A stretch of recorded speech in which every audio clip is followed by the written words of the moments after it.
जर बसरूला जायचं असेल तर महाराष्ट्रातला गोवा आणि गोव्यातला बसरूला जायला लागेल. मध्ये गोव्याचा पोर्तुगीजांचा समुद्र लागतो. त्या गोव्याच्या समुद्रात पोर्तुगीजांची जहाज आहेत. कसं जायचं? आणि महाराजांनी आपला हुकुमी एक्का काढला. नाईकांना बोलवलं. भरच नाईक गुप्तहेर प्रमुख राजा बोलवलं काढलं. नाईक काय करावं? बसरूला जायचं म्हणतोय पण मध्ये गोवा लागतो.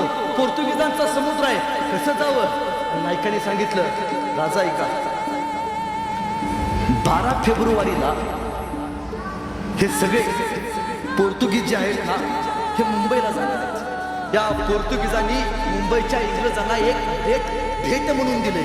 त्या सोहळ्यानिमित्त हे सगळे गोव्याचे पोर्तुगीज मुंबईला जाणार. त्यांची गलबत जाणार. 13 फेब्रुवारी 11 फेब्रुवारी 12 फेब्रुवारी हे 3 दिवस समुद्र गोव्याचा मोकळा आहे. आणि महाराजांनी दिवस ठरवला.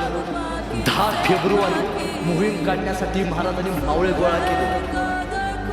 आपल्या इथं सिंधुदुर्ग नावाचा तालुका आहे. त्या सिंधुदुर्ग तालुक्यात मालवण नावाचं गाव आहे. मालवणच्या बीचवरती महाराजांचे नौदल उभारले होते. महाराज जगातली पहिली मोहीम समुद्रावर जाऊन आजपर्यंत कुठलाही राजाने केली नव्हती. ते महाराज करणार होते. महाराज हातात तलवार घेऊन कैक मावळ्यांसोबत महाराजांनी तब्बल 30 मोठी जहाज आणि त्याच्यावरती 2000च्या वरती गलबत महाराजांच्या सोबत होती. 5000ची फौज महाराजांच्या मागे होती. आणि जगातला पहिला समुद्री सर्जिकल स्ट्राईक महाराजांनी करायचं ठरवलं. 10 फेब्रुवारीला महाराज मालवणच्या तीरावरती गेले.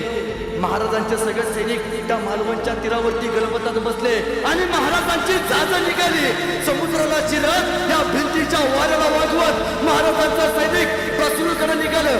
गोव्यात आलं. गोव्यातला पार करून महाराजांचे सैनिक 11 फेब्रुवारी रोजी पहाटे सकाळी बसरूच्या किनाऱ्यापाशी जाऊन थांबले.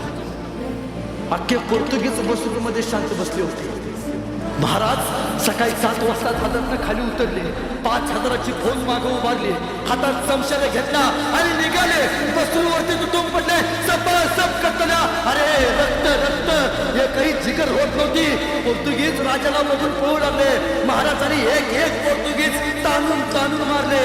तरी पोर्तुगीजांना कळालं जगात सगळ्यांचा नाद करायचा पण छत्रपती शिवाजी राजाच्या नादाला अजिबात लागायचं नाही.